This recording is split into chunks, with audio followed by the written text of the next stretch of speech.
Hi everyone, நான் தான் உங்க திடீர் பேசுறேன். இன்னைக்கு நம்ம எதை பத்தி பார்க்க போறோம்னா, சிவில்ல செட்டில்மெண்ட்ன்ற ஆப்ஷன் ரிஃப்ளெக்ட் ஆகுது.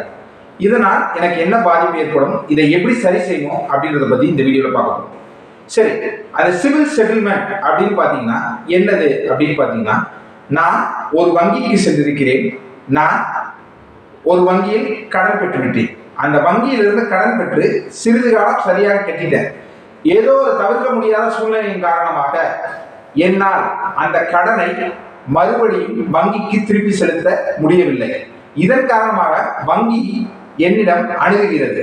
என்னை அணுகும் பொழுது நான் இந்த காரணத்தின் காரணமாக என்னால் இந்த பணத்தை மறுபடியும் வங்கிக்கு செலுத்த இயலவில்லை என்ற காரணத்தை கூறுகிறேன். இதை ஏற்றுக்கொண்ட வங்கி எனக்கு ஒரு வேவர் தரேன்னு சொல்லுவாங்க. வேவர்ன்ற பேர்ல அவங்க கொடுக்கக்கூடிய ஆப்ஷன் தான் இந்த செட்டில்மெண்ட். நான் கடன் செலுத்தாம இருக்கிற காலகட்டத்தில் எனக்கு late payment fees, interest charges போன்ற நிறைய சார்ஜஸை வங்கி என் மீது திணித்திருக்கும். இந்த சார்ஜஸையும் வங்கிகள் குறைத்துக் கொள்கிறேன்னு சொல்லுவாங்க. அது மட்டும் இல்லாமல் என்னோட சிச்சுவேஷன் ரொம்ப ஜெனியூனா இருக்கு, என்னோட காரணம் மிக தெளிவா வங்கிக்கு தெரியுது, ஏன் எனக்கு இந்த தருணத்தில் இதை பணத்தை திருப்பி கட்ட முடியல அப்படின்னும் போது கொடுத்த தொகையிலிருந்தும் ஒரு பகுதியை செட்டில்மெண்ட் அப்படின்றதுல வங்கிகள் குறைத்துக் கொள்ளும். இது ரொம்ப வேர்ஸ்ட் கேஸ்ல தான் இந்த செட்டில்மெண்ட் ஆப்ஷன் ஒரு வங்கி கையாளும். அப்போ இதை கையாளும் போது அவங்க 50% வரைக்கும் நீங்க வாங்கிய தொகையிலிருந்து வங்கி கழித்து விட்டு பணத்தை உங்களிடம் பெற்று கடன் திருப்பி செலுத்தினதை ஏத்துக்கும் வங்கி. இப்ப என்ன இருக்கும்னா, நீங்க என்ன நினைச்சிருப்பீங்க, சரி வங்கி நமக்கு வேவர் கொடுத்துருக்கு, அதனால கடனை நம்ம முடிச்சிட்டோம், இதனால நமக்கு எந்த விதமான பாதிப்பும் ஏற்படாதுன்ற நினைப்புல இருப்பீங்க. அதுதான் உண்மையா அப்படின்னு பாத்தீங்கன்னா இல்லை. நீங்க எந்த தொகையை வங்கிக்கு செலுத்தவில்லை என்பதை செட்டில்மெண்ட் அப்படின்னு போட்டு வங்கி சிபிலுக்கு கொடுத்துருவாங்க. இதன் காரணமாக 100லிருந்து 150 வரை உங்களுடைய சிபில் மதிப்பெண் குறையும். இது மட்டுமல்லாமல் 7 முதல் 10 ஆண்டுகளுக்கு நீங்கள் எந்த ஒரு கடன் நிறுவனத்திலோ வங்கியிலோ நீங்கள் எந்த விதமான கடனையும் பெற இயலாது. கிரெடிட் கார்டு ரிஜெக்ட் ஆகும். Credit card limit 0 ஆக்கப்படும். இது போல் பல விஷயங்கள் இந்த செட்டில்மெண்ட் ஒரு ஆப்ஷனுக்கு போனீங்கன்னா நடக்கும். சரி, இதெல்லாம் நடந்துருச்சு, இப்போ இதோட விட்டுரும் அப்படின்னு பாத்தீங்கன்னா அதுதான் கிடையாது.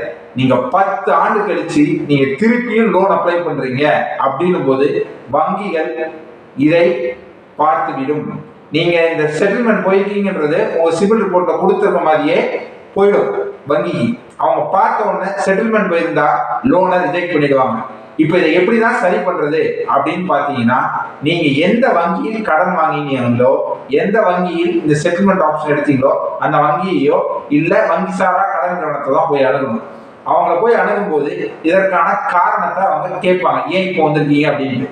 இந்த மாதிரி எனக்கு சிபில்ல ரிஃப்ளெக்ட் ஆகுது, இதை நான் ரிமூவ் பண்ணணும் அப்படின்னு சொன்னீங்கன்னா அதற்காக ஒரு கணக்கீடை வைத்து சிபில் மாஸ்கிங் அமௌண்ட் அப்படின்ற ஒரு அமௌண்ட் இருக்கு. அந்த அமௌண்ட்டை கட்ட சொல்லுவாங்க வங்கி. அதுக்கு எப்படி டிரைவ் பண்ணுவாங்கன்னா, இத்தனை ஆண்டு காலம் நீங்க எவ்வளவு மாசம் இதற்கு பே பண்ணலையோ வட்டி, அந்த வட்டியையும் சேர்த்து கட்ட வேண்டியிருக்கும். அது மட்டும் இல்லாம அதுக்காக லேட் பேமெண்ட் ஃபீ இல்ல ஓவர் லிமிட் ஃபீ அப்படின்னு வங்கிகள் சில ஃபீஸ் வச்சிருக்கு. அந்த சார்ஜ் அத்தனையும் உங்ககிட்ட வாங்கிட்டு அந்த தொகையை வங்கி சொல்லும் அந்த தொகையை நீங்கள் செலுத்தினால் மட்டுமே உங்களால் இந்த சிவில் செட்டில்மெண்ட்டிலிருந்து வெளியே வர முடியும். இதை தவிர வேற ஏதாவது வழி இருக்கான்னு கேட்டீங்கன்னா வேற எந்த வழியும் கிடையாது. சிவில் செட்டில்மெண்ட்ன்றது ஒரு மோசமான செயல். எந்த காரணத்தை கொண்டும் சிவில் செட்டில்மெண்ட்டுக்கு மட்டும் உங்க வாழ்க்கையில் சென்று விடாதீர்கள். நீங்கள் மறுபடியும் எந்த ஒரு காலகட்டத்திலும் கடன் வாங்குவது மிகவும் கடினமாகத்தான் இருக்கும். வங்கிகள் செட்டில்மெண்ட் போன கஸ்டமரை ரொம்ப கேர்ஃபுல்லா ஹேண்டில் பண்றாங்க. இப்போ இதுதான் சிவில் செட்டில்மெண்ட்ல இருந்து வரக்கூடிய ஒரே வழியாக பார்க்கப்படுகிறது. இந்த வீடியோ பிடிச்சிருந்ததுன்னா லைக் பண்ணுங்க, ஷேர் பண்ணுங்க. இந்த மாதிரி மேலும் பல தகவலை தெரிந்து கொள்ள இந்த சேனலை மறக்காம சப்ஸ்கிரைப் பண்ணுங்க. தேங்க்யூ.